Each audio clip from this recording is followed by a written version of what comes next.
Warmth was the first betrayal. It seeped into his body like a memory he hadn't earned, too gentle, too soft, too foreign. Teyleks' optics flickered, snapping from black to blue as his internal systems sputtered into wakefulness. The last thing he remembered was the sled, the cold, and that fractured dream. 3 gods, 3 judgments, and the final devouring question: what do you seek? Now he lay on his side, his limbs bound at the wrists and ankles with thick silken rope. The material was strangely pliant, like living muscle, warm to the touch but undeniably foreign.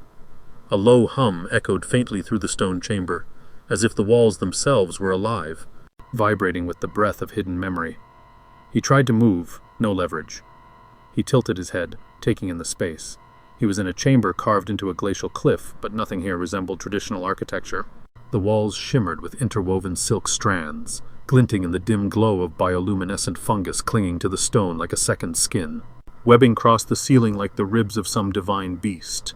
A single obsidian statue of a spider with too many eyes loomed in one corner, silk trailing from its fangs.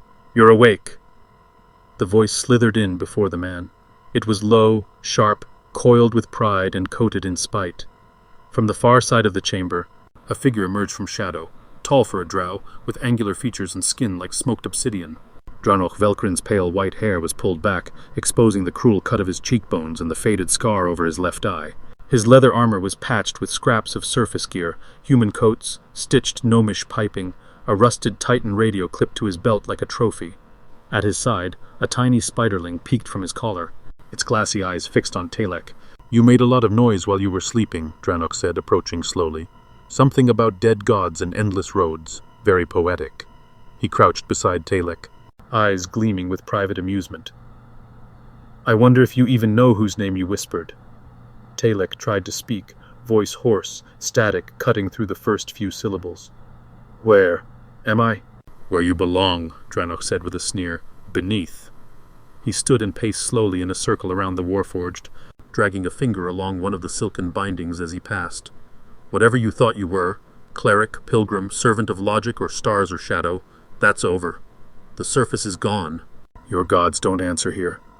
Your choices don't matter here." He leaned close again, voice dropping to a low rasp. "You're mine now, little construct, my silent blade, my shadow finger, my servant.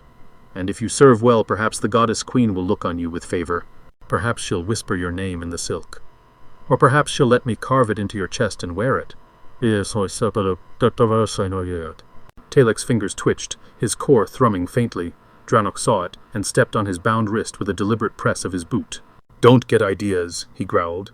"You belong to me now, and your only purpose is to serve me, and Ve-Zoril, the widow in the dreaming web."